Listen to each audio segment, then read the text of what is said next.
Сәлем достар, сіздермен бірге Жанат. Бүгін біз осындай пышный, әдемі көтерілетін бисквит жасайтын боламыз, классикалық. Видеоның соңына дейін қарап, лайк басып, комментарий жазуды ұмытпаңыздар. Алдымен ең басты қағида, бисквит жасауда ыдысымыздың барлығы құрғақ, таза болу керек, бірде-бір судың тамшысы болмау керек. Әйтпесе бисквиттеріңіз көтерілмей қалады. Ол бірінші қағидасы бисквит жасаудың. Осылай барлық ыдысымызды қағаз сүлгімен сүртіп аламыз әдемілеп. Және екі ыдыс арнаймыз. Жұмыртқаларымыздың сарысын ағынан бөліп аламыз. Осылай бөліп. Екі ыдысқа бөлек саламыз. Ағына сарысы мүлдем араласып кетпеу керек. Соған қатты мән беріңіздер.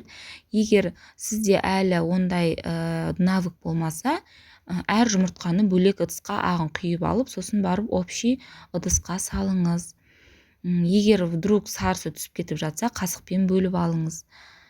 Бірақ ешқандай сарының қалдығы түспеу керек жұмыртқаның ағына. Осылай барлық жұмыртқамыздың сарысын ағынан бөліп алғаннан кейін, қантымызды екіге бөліп, жартысын сары ыдысына саламыз.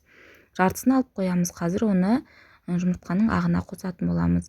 Миксерімізді осылай қосып, алдымен аз жылдамдықта осылай араластырамыз жұмыртқаның ағын.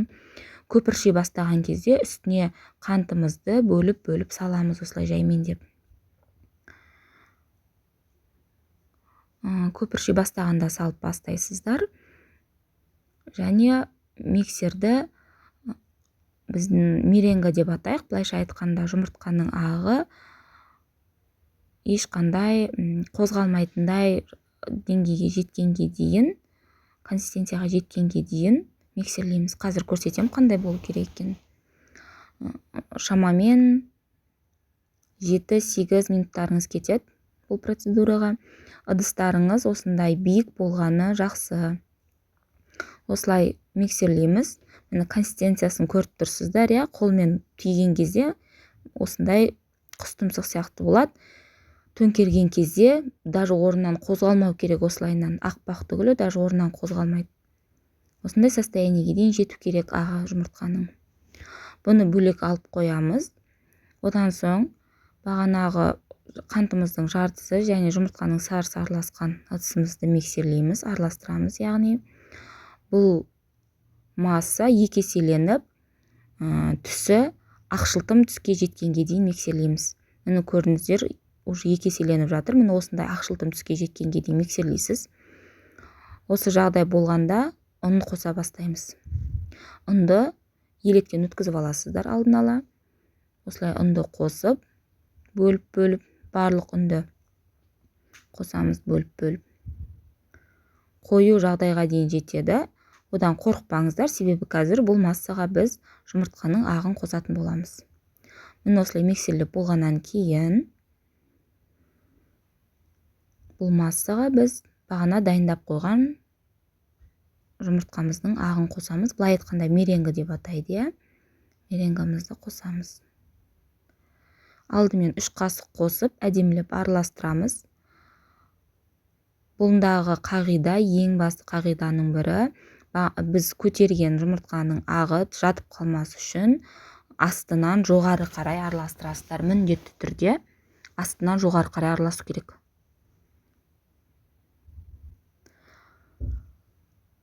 Осылай бір текті масса болғаннан кейін қалған барлық жұмыртқаның ағын қосамыз.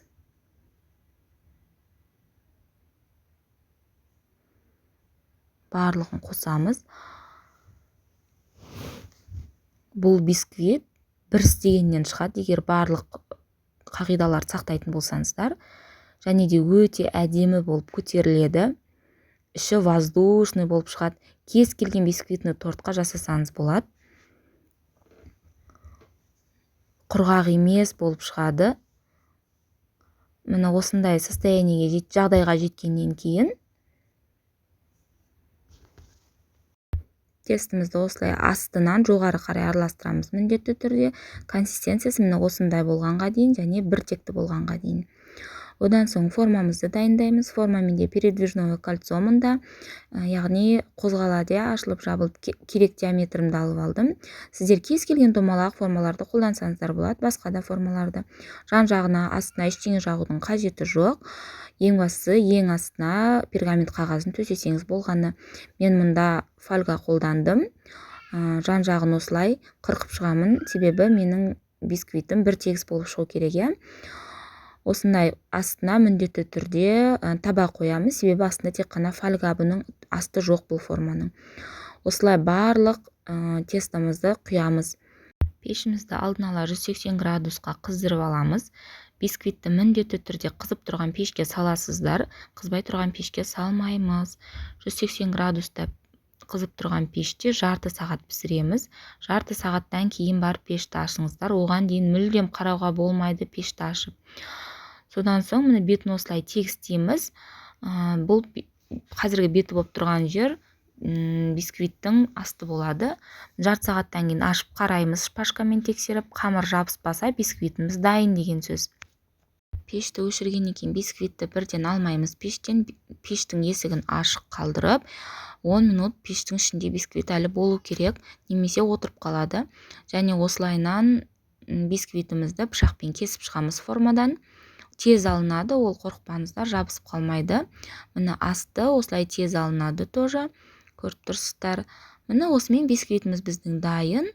Биіктігі өте биік болып әдемі көтерілген, іші воздушный, дәмі өте әдемі бисквит болып шығады. Қалағандарыңызша әсемдесеңіздер болады.